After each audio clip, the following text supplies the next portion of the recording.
Llegué adelante y extendió sus manos y rodeó mi cabeza. Me acercó a él. Miren, mi temor con eso de la gente que dice que Dios le habló era que si me hablaba, de seguro me insultaba delante de todo el mundo. Y yo no quería que me hablara. Me acercó a él y habló a mi oído y me dijo estas palabras: yo te vi cuando salías de tu casa bajito al colegio y te desviabas y te ibas al río y pasabas el día pescando y comiendo camarones. Luego en la tarde regresabas y te unías a los estudiantes para llegar a tu casa y fingir que habías estado en el colegio.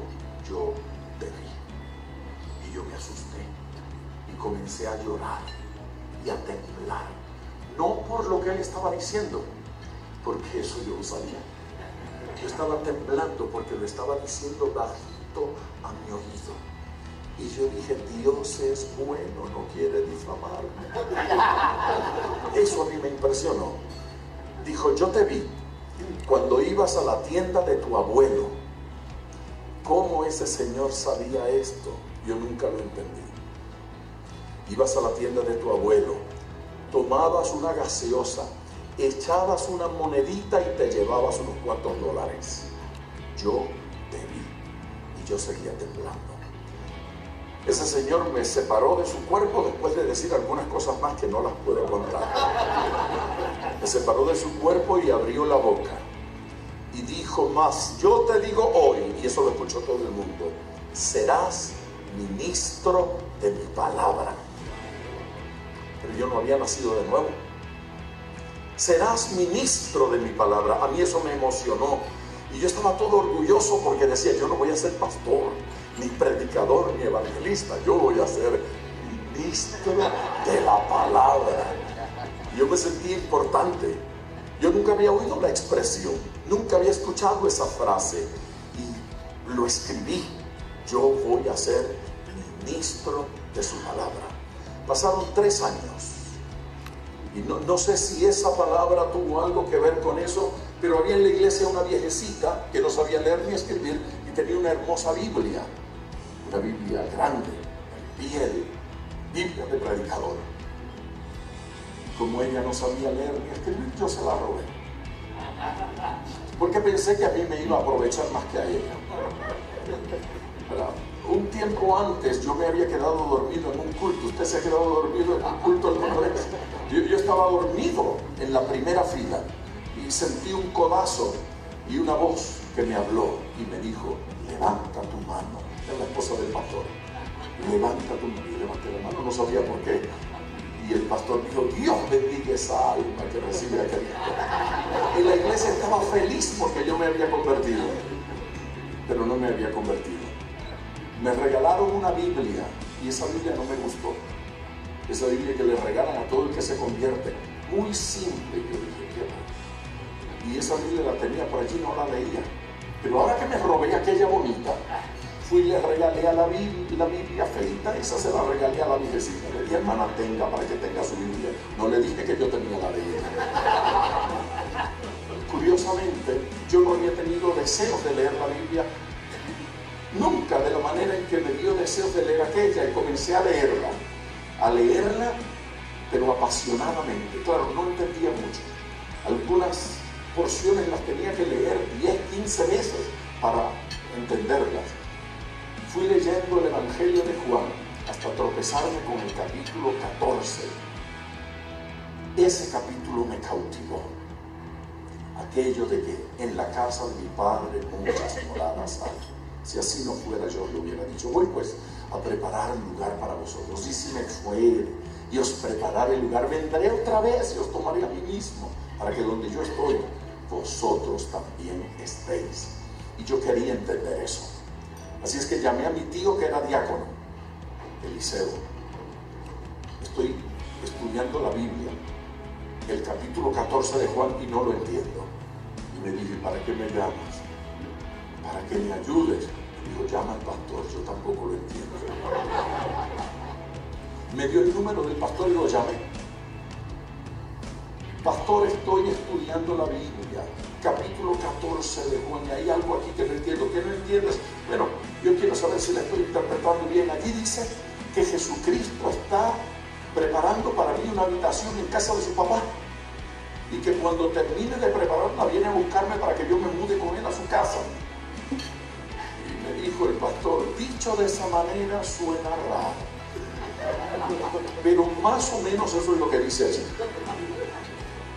Gracias, pastor. Así es que mi oración de conversión fue muy simple. Yo me arrodillé, era tarde, era horas de la tarde, todavía no oscurecía. Vivíamos en la ciudad de Nueva York, en el Bronx. Y en aquel cuartito, una pequeña ventana, tratando de buscar el cielo, cosa que no es fácil en Nueva York, yo oraba al Señor junto a la cama, diciéndole a Jesús, sí, Señor, yo quiero vivir contigo en tu casa. Así es que esta tarde quiero convertirme. Recordé que había que confesar pecados. Comencé a confesar. Cada vez que estaba terminando me acordaba de otra cosa y seguía hablando, y yo creía que los tenía que confesar todos. Nadie me dijo que los podía englobar así. Y yo seguía contándole al Señor todas mis travesuras. Eran tantas. Mire, yo no sé exactamente cuánto tiempo yo estuve allí, pero cuando yo me arrodillé todavía no había caído el sol. Y cuando yo me levanté, había pasado la medianoche. Yo nunca había vivido una experiencia como esa fue la experiencia más hermosa. Era jueves del mes de noviembre. Al otro día, viernes, yo estaba en el colegio contándole a todo el mundo que me había convertido, que había nacido de nuevo, y nadie me creía. Todo el mundo decía, pero si tú vas a la iglesia, incluyendo a mi tía, que era muy consagrada. Yo fui a contarle el testimonio. Tía, me convertí. Pero me llama la atención algunas fortalezas que quiero mencionar. Primero, que es Reina Valera 60.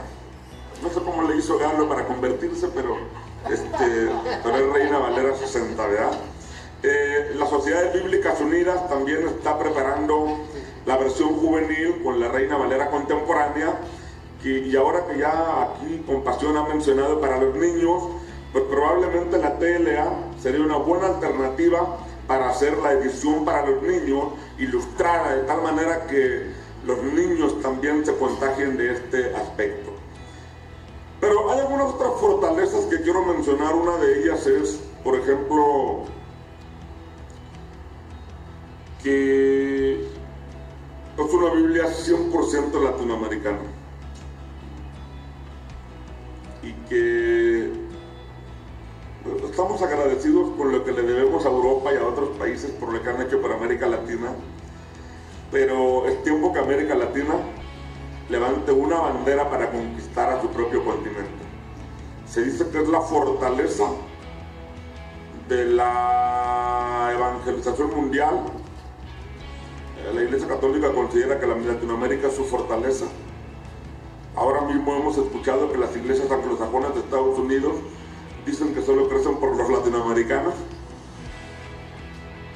Ese es un valor muy interesante que nosotros debemos resaltar, porque va a marcar una identidad en todo el mundo latinoamericano.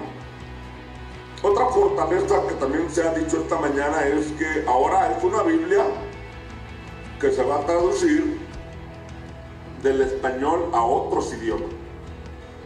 Y me alegra que primero la tradujeron al inglés, ¿verdad? Para que los anglosajones sepan por qué los latinos estamos creciendo, ¿verdad?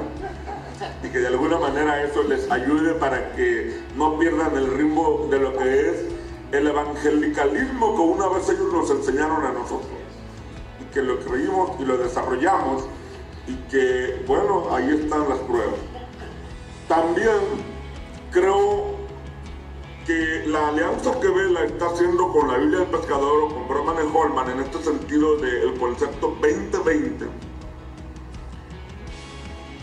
que ya nos adelantó Galo aquí lo que están proponiendo, creo que es una alianza que todas las iglesias evangélicas de México debemos tomar, y me atrevo a decir América Latina.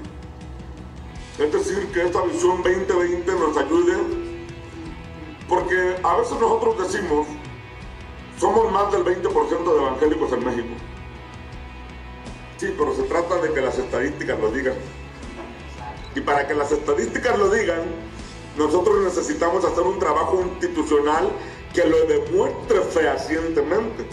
Entonces creo que oportunamente Galo nos está lanzando un desafío con una herramienta que la vamos a poder usar. Es el pan nuestro de cada día en las iglesias, salir a evangelizar, y ahora con esta herramienta creo que será una gran oportunidad para nosotros. Ahora, bueno, como Pablo se acercó a Apolos y lo aconsejó, creo que también podemos hacer una pequeña recomendación para que en el futuro las ediciones se transforme el concepto apologético en algo más comparativo. Creo que eso va a ayudar mucho para que no tenga impedimentos en ser usado y que no sea motivo de discriminación, sino como una especie enciclopédica a través de la cual uno puede comparar y guiar a las personas para ubicarlas correctamente en la fe. Yo celebro que esta Biblia está siendo publicada, que tenemos el privilegio de que el autor, ¿verdad?, a quien Dios ha guiado durante todas estas décadas que ya mencionó, se hace presente. Eso habla de la importancia que el proyecto tiene. Por nuestra parte, como ya ustedes vieron el documento, la Sociedad Bíblica de México estará distribuyendo la Biblia. En donde quiera que esté la Sociedad Bíblica, ahí estará la Biblia del Pescador, y de esta manera queremos seguir compartiendo con todas las iglesias en México. Gracias.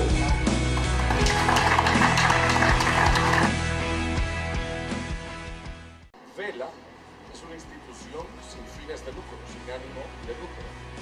Todas las iglesias lo son igualmente.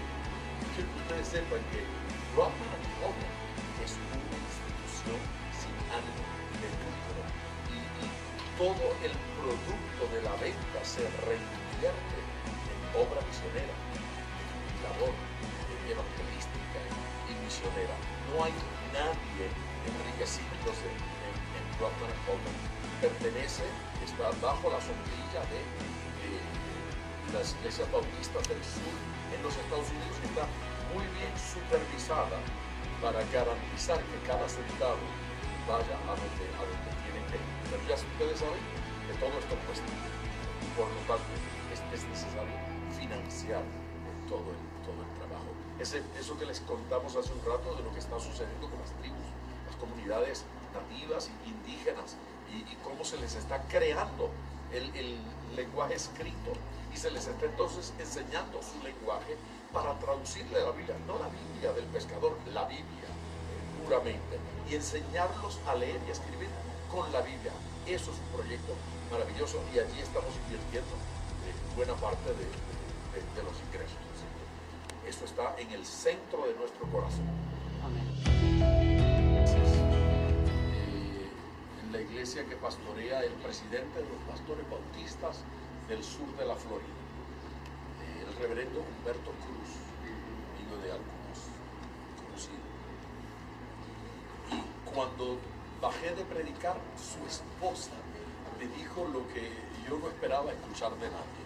Me dijo: pastor, yo estaba muy enojada con usted e incómoda porque usted está haciendo una Biblia y está publicando una Biblia. Yo no podía creer eso. Le pregunté, le dije, no entiendo lo que me está diciendo. Dijo, sí, porque me parece que ya hay suficientes Biblias y ahora usted aparece con otra. Y dice ella, yo lo mal juzgué. Yo creí que eso era un intento superficial de tener un producto más. Pero cuando escuché de qué se trata la Biblia del pescador, sus peculiaridades, comprendí que no existe en el mercado nada igual. No hay una Biblia para evangelizar. Jim Cook hace un rato decía que menos de 10 minutos de yo estarle explicando de qué se trataba la Biblia del pescador, él supo que Broadman & Holman debía publicar esa Biblia, y me lo dijo. Pero las palabras de él fueron: esa Biblia no existe en español, tampoco existe en inglés. Y dijo, y no existe en ningún idioma que yo conozca. No existe un trabajo como ese. Eso es suficiente razón para hacerlo. Eso es suficiente razón para publicarlo.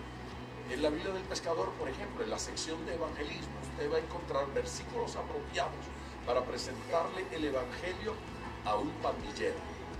Versículos apropiados para presentarle el evangelio a una prostituta, a un político, a un profesional de la salud. No existe material como ese en el mundo cristiano, y mucho menos una Biblia con esas peculiaridades y esas características. Un periodista no cristiano me dijo recientemente, lo que usted diseñó fue un mapa. Y dijo, no cristiano, dijo, yo sé que la Biblia está llena de tesoros, pero yo no sé llegar a ellos, no tengo acceso a esos tesoros. Usted preparó un mapa y ahora yo tengo acceso a los tesoros de Dios. Esa es una buena razón para hacer un documento como este. Gracias. Pues yo soy Jaime Méndez, del periódico Buenas Nuevas, y quería comentarle, pastor, el evento de hoy fue un evento muy bendecido, sobre todo por el testimonio que usted nos comparte. Pero también sé que hay hermanos y hay pastores que a lo mejor... Términos peyorativos, no utilizar lenguaje hiriente. No obstante, el mensaje de Jesús siempre es confrontador. Por lo tanto, yo sé que hay gente que se va a sentir lastimada. Hemos tenido algunas reacciones. Yo no puedo pararme aquí ante ustedes y fingir lo que no es real. Obviamente ha habido gente que ha tenido reacciones, pero la verdad se sostiene. Y el propósito de los comentarios que hacemos en la Biblia del pescador es simplemente aclarar que el texto bíblico lastima a alguna gente.